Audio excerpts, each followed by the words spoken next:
تەوی کۆچبەرییا بدارێ زۆرێ خەلکێن عەفرینێ لە کامپên کانتۆنا شەهوایê rastî zehmetiyên jiyanî tên. Zehmetiyên koçberên Efrînî bi bilindbûna pilleyên germahiyê di van demên dawî de zêdetir dibin. Koçber dibêjin ku ji ber germahiya zêde nexweşî pir belav bûne. Vê germino vê zehmetiya mekin dikişînin. Leylûnê çodire nexweşî pir çê dibe. Yonê barot tune tiştine kerebek gême.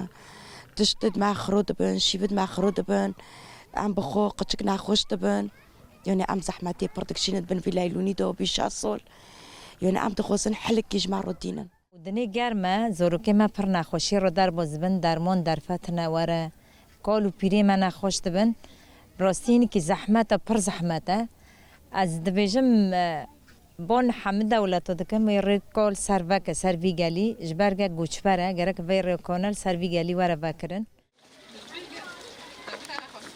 هروها کوچبران گوتن کو تەوی rewşa koçberiyê ya zehmet ew rastî êrişên dewleta Tirk û dorpêça hikûmeta Şamê tên.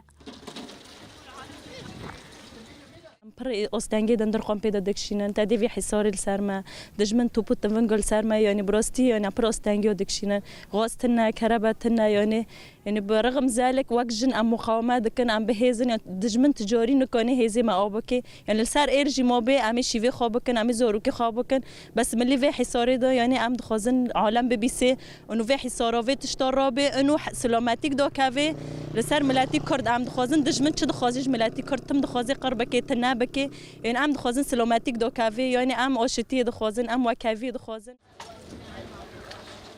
کوچبران دست نیشان کرن کو اویج بو وگرا لجه او واری خو لهمبر تواهی زحمتیان لبر خو بدن هر وها بانگل رخصتنین مرووی کرن کو آلیکاریان پیشکشی کوچبراب کن